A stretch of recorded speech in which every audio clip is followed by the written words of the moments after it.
ગુજરાત અને રાજસ્થાનની બોર્ડર પર સ્થિત બનાસકાંઠા જિલ્લાના અંબાજીમાં મંદિર આવેલ છે.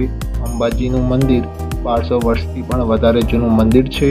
માનવામાં આવે છે કે આ એવું શક્તિપીઠ છે કે જ્યાં માતાજીનું હૃદય પડ્યું હતું. 51 શક્તિપીઠમાંનું આ એક છે. અંબાજીમાં 12 થી 18 સપ્ટેમ્બર સુધી ભાદરવી પૂનમના મહામેળાનું આયોજન કરવામાં આવ્યું છે.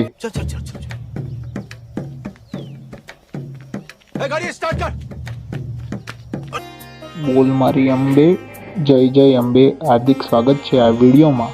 હું આવ્યો છું ચાલતા રાધનપુરથી અંબાજી સુધી પગપાળા યાત્રા કરીને. લાખો માહી ભક્તો તેમની મનોકામનાને માનતા શાંતિ માટે ચાલતા આવે છે. માતાજીના ભક્તો માટે સેવારૂપ કેમ્પો પણ રાખવામાં આવે છે. ત્યાં સુવિધા પણ સારી હોય છે અને અલગ અલગ કલાકાર પણ આવે છે.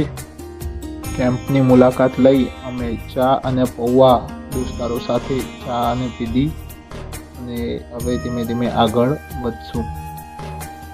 ત્યાં કેમ્પમાં ગરીબોનો ભગવાન એવા ગુજરાતના લોકપ્રિય ખજૂરભાઈ ઉર્ફે નીતિન જાની પણ જોવા મળ્યા છે.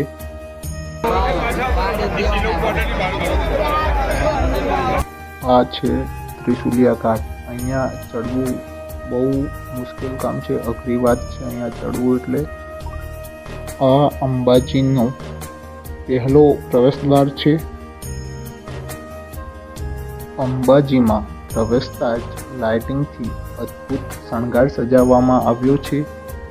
તમે જોઈ રહ્યા છો કેવો શણગાર સજાવવામાં આવ્યો છે. લાઇટિંગ દ્વારા અલગ અલગ ફૂલો સુશોભિત કર્યા છે અને આકર્ષક દેખાવ આપ્યો છે. અંબાજી માતાના મંદિરની સામે ઘણા બધા સ્ટોલો જોવા મળે છે, જ્યાંથી તમે ચૂંદડી, પ્રસાદ, પેંડા, કંકુ ખરીદી શકો છો. મંદિરની સામે મોટી LED જોવા મળે છે, ત્યાં પૂરું અંબાજી જોઈ શકાય છે. ભક્તો ચાલતા આવે છે તે પણ જોઈ શકાય છે. લાઇટિંગથી સુશોભિત વાઘ પણ જોવા મળે છે, સાથે સાથે ઘુવડ પણ જોવા મળે છે. લાઇટિંગ દ્વારા ઘણા પશુ પક્ષી પણ શણગાર્યા છે.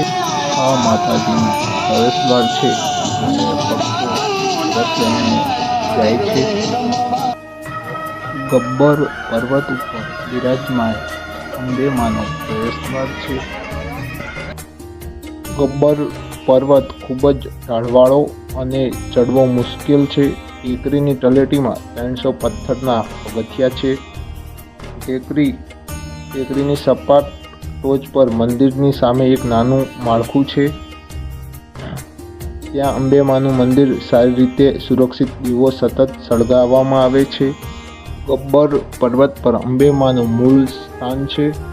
માનવામાં આવે છે કે કૃષ્ણ ભગવાનની મુંડન વિધિ બાબરી ગબ્બર પર્વત ઉપર કરવામાં આવી હતી અને માનવામાં આવે છે પીપળાના ઝાડ નીચે માં અંબેના પગના નિશાન છે. મંદિર ઉપર સોનાનું શંકુ સાથે સફેદ આરસ પહાણથી બનેલું મંદિર મૂળરૂપે નાગર બ્રાહ્મણોએ બાંધ્યું હતું. ચાચર ચોક નામના ખુલ્લા ચોરસથી ઘેરાયેલું છે. ત્યાં હવન યજ્ઞ કરવામાં આવે છે.